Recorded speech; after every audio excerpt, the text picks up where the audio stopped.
Hello friends, a very good morning to all of you. मैं आप सभी का स्वागत करता हूं आपके अपने दृष्टि लाइव के यूट्यूब चैनल पर। ठीक है ना। सो फ्रेंड्स, आज का सेशन शुरू करते हैं और आज जो हम डिस्कस करने वाले हैं वो हम बात करने वाले हैं कैट इडियम्स। जितनी भी आज इडियम्स एंड फ्रेजेज होंगी उन सभी में कॉमन वर्ड होगा कैट। तो चलिए दोस्तों शुरू करते हैं। फर्स्ट है आपके सामने, curiosity killed the cat. Friends, ये एक प्रोवर्ब है। प्रोवर्ब का मतलब होता है कहावत, old sayings.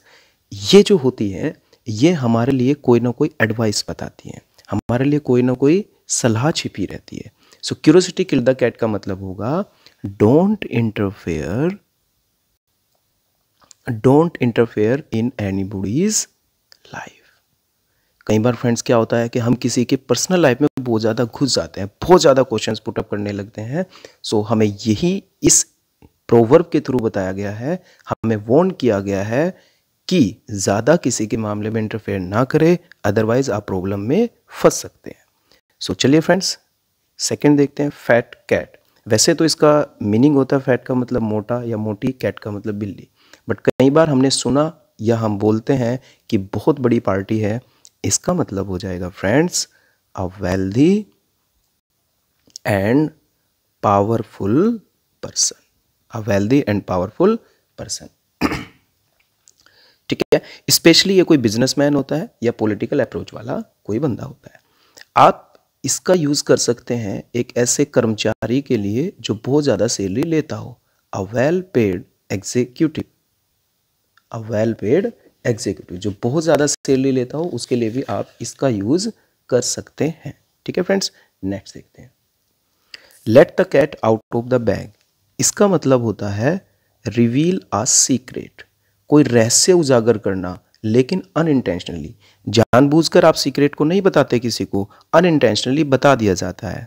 So reveal a secret याद भी कर सकते हैं। बैग का मतलब आपके पास एक बैग है, उसके अंदर एक कैट है। ठीक है। अचानक रास्ते में बैग आपसे गिर गया, गिरने के बाद वो कैट बाहर आ गई तो सबको पता चल गया कि इस बैग के अंदर क्या छिपा के रखा था, क्या सीक्रेट था। ठीक है फ्रेंड्स, अनइंटेंशनली होगा। कई बार एग्जाम में इस रिवील का एंटीनियम भी पूछ लेता है आपसे। सो माय डियर फ्रेंड्स, एंटीनियम हो जाएगा कंसील, और बहुत इंपॉर्टेंट ये बात मैं आपको बता रहा हूँ, आप इसको जरूर लिख लीजिएगा। नेक्स्ट देखते हैं। Look what the cat drag in. इसका मतलब हो जाएगा समवन अनवेलकम हैज कम। यानी कि आपने किसी को आमंत्रित नहीं किया है फिर भी कोई आ जाए, इसका मतलब हो जाएगा समवन अनवेलकम हैज कम। देखिए आप इसको कैसे याद कर लीजिएगा। Look what the cat drag in. Cat का मतलब बिल्ली, ड्रैग का मतलब खींच के लाना, इन का मतलब अंदर। अगर मान लेते हैं बिल्ली मरे हुए चूहों को खींच के अंदर लाए तो आपने तो नहीं बुलाया था ना, बट फिर भी वो आ गए। ठीक है। Someone unwelcome has come. No room to swing a cat. एक बिल्ली है, उसके पास कोई भी कमरा नहीं है स्विंग करने के लिए। इसका मतलब वेरी स्मॉल या फिर not big enough. So dear friends, आगे बढ़ जाते हैं और देखते हैं यहाँ पर नेक्स्ट है आपके पास the cat is out of the bag. ये हमने डिस्कस कर लिया है। सो आगे बढ़ते हैं। Fight like cat and dog. बिल्ली और कुत्ते की तरह लड़ना। बिल्ली और कुत्ते की तरह लड़ने का मतलब यहाँ पर फ्रेंड्स हो जाएगा कॉन्टिन्यूअसली एक दूसरे से बहस करना। Continuously arguing with each other. So friends, उम्मीद करता हूँ सेशन बहुत अच्छा लग रहा होगा। काफ़ी नई नई इडियम्स एंड फ्रेजेस यहाँ पर हम डिस्कस कर रहे हैं। और अगर आपको सेशन बड़ा अच्छा लग रहा है, अगर आपको मेरे द्वारा की गई मेहनत बहुत अच्छी लग रही है, तो प्लीज़ आप इसको लाइक करेंगे, शेयर करेंगे, और जिन बच्चों ने सब्सक्राइब नहीं किया है सब्सक्राइब करेंगे, और कमेंट बॉक्स में बताएंगे कि आज का सेशन आपको कैसे लगा। नेक्स्ट है रेन कैट्स एंड डॉग्स। ये आप सभी ने सुना होगा, बड़ा कॉमन है। Rain very heavily. जब बहुत तेज़ बारिश हो जाती है, सो बहुत तेज़ बारिश जब होगी तो उसके लिए हम यूज़ करेंगे रेन कैट्स एंड डॉग्स। चलिए फ्रेंड्स, आगे बढ़ जाते हैं। Cats mother. कैट्स मदर होता है अ रिब्यूक, यानी कि हिंदी में आप बात करें डांट फटकार। ये डांट फटकार लगाई जाती है बच्चे को जब वो अपने से बड़े कोई भी वुमन होती है, यानी कि उसकी मम्मी हो या घर में कोई एल्डर पर्सन हो, और उसके लिए वो वर्ड यूज़ करे शी, सो तब उसको डांट फटकार लगा के कहा जाता है कि शी क्यों बोल रहे हो। आप मम्मा बोल सकते हो, अगर वो अपने मम्मी के संदर्भ में बात कर रहे हैं, सो मम्मा बोल सकते हो, या और कोई रिस्पेक्टफुल वर्ड। सो शी जब वहाँ पर यूज़ होगा तो उसको डिसरिस्पेक्टफुल माना जाएगा। आप इसको ऐसे समझ लीजिएगा, मान लेते हैं कि मम्मी किचन में खाना बना रही है, ठीक है, आपस में बात चल रही है और बच्चा कहे शी इज़ कुकिंग फूड, वह खाना बना रही है। सो वह खाना बना रही है, ये थोड़ा सा बुरा लगेगा, उसकी जगह पर वो यूज़ कर सकता था मम्मा खाना बना रहे हैं। तो तब उसको डांट फटकार लगाई जाती है और ये वर्ड पूछ के, who is she, the cats mother, the cats mother, ठीक है। और तब उसके बाद वो बच्चा बोलता है सॉरी, ठीक है। सो इन शॉर्ट हम कह सकते हैं इसका मीनिंग हो जाएगा अ रिब्यूक। नेक्स्ट देखते हैं, not have a cat in hell's chance. इसका मतलब होता है जब आपके पास कोई पॉसिबिलिटी नहीं होती है सक्सेस हासिल करने की, तो उस जगह पर हम यूज करते हैं have no possibility, have no possibility of succeeding, सफलता की कोई भी पॉसिबिलिटी ना होना।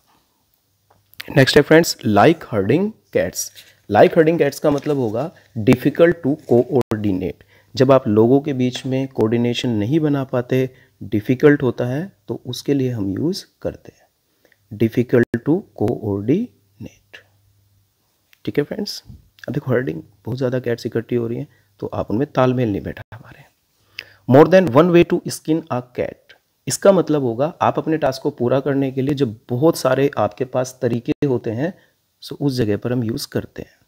आप कह सकते हैं मल्टीपल वेज टू अकम्प्लिश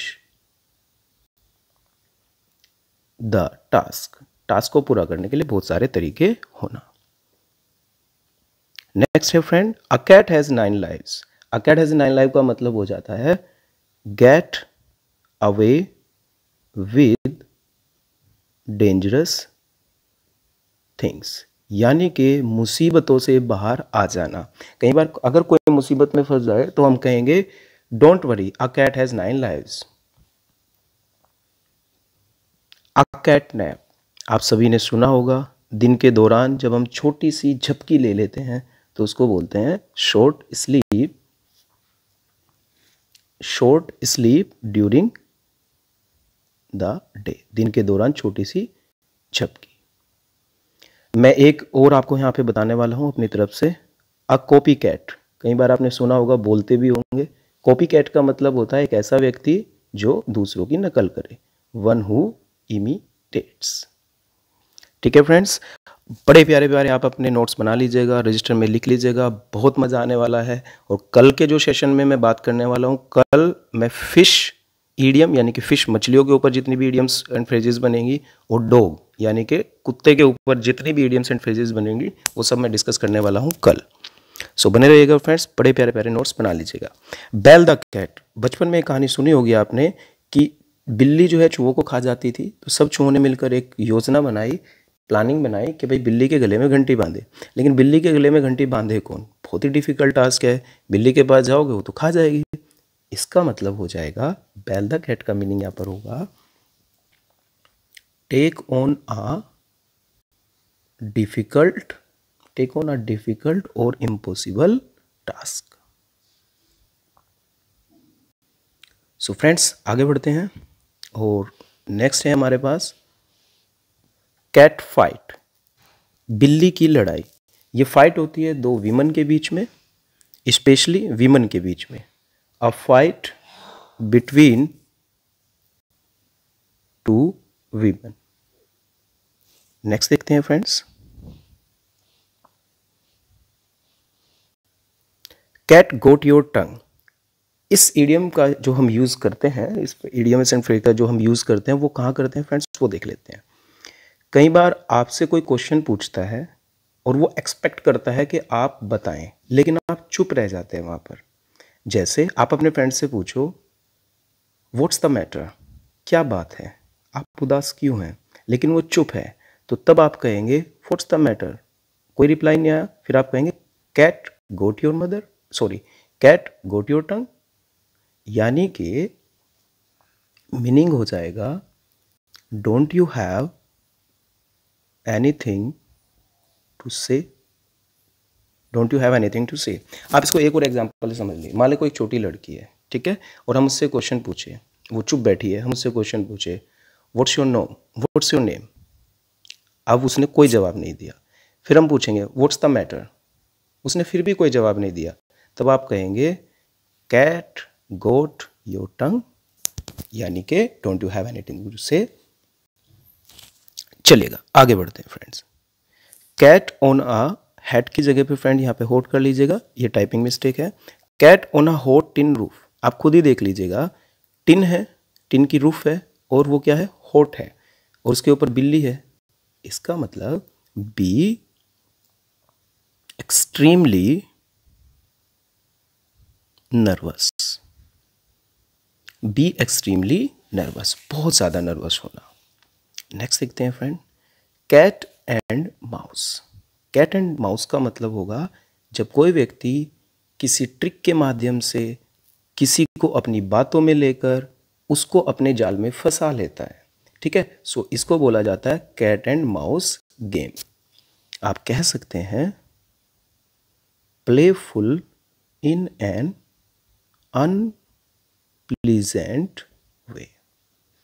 उम्मीद करता हूं फ्रेंड बहुत अच्छा सेशन आपको लग रहा होगा। चलेगा, नेक्स्ट देखते हैं कैट्स पॉ, बिल्ली का पंजा। इसका यूज करते हैं हम a person who is use by another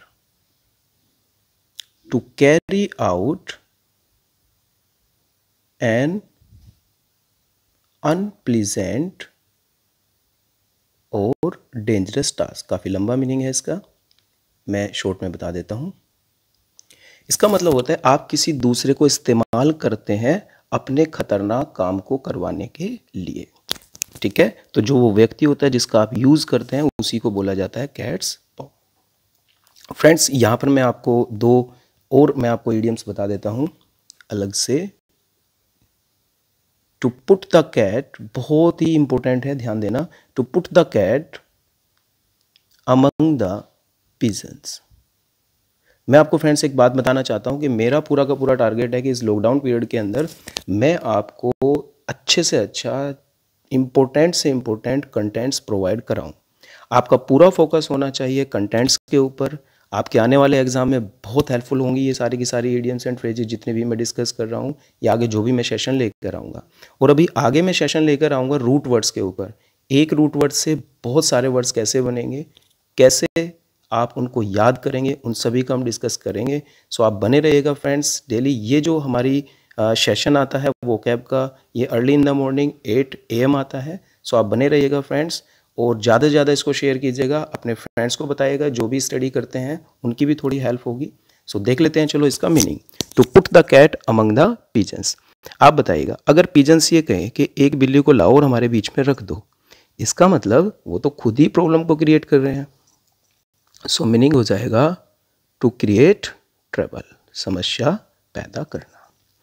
और आज की लास्ट हम देख लेते हैं फ्रेंड्स, बहुत इंपॉर्टेंट है ये भी, और ये इसमें ना एक आपके लिए एक सीख भी छिपी हुई है, ठीक है ना, एक लेसन भी छिपा हुआ है एक पूरा का पूरा। क्या है वो देख लीजिएगा।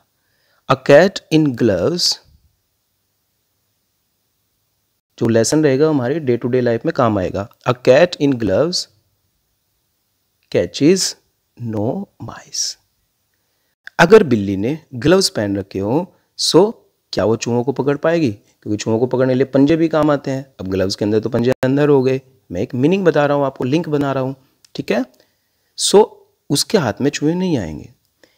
इसका जो मतलब होगा, इसका मतलब हो जाता है sometimes being very polite is not good.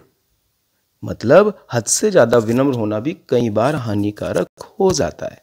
तो सिचुएशन के हिसाब से आप रिएक्ट करेंगे। हालांकि पोलाइट होना बहुत अच्छी बात है, बट कई बार पोलाइट होना आपके लिए खतरनाक भी हो सकता है। So a cat in gloves catches no mice. उम्मीद करता हूँ सारे के सारे वर्ड्स, सारी की सारी इडियम्स एंड फ्रेजेस जो हमने यहाँ पे डिस्कस की है आपको बहुत मज़ा आया होगा। चलिएगा दोस्तों, आज का सेशन यहीं पर हम समाप्त करते हैं। Thank you very much, good luck.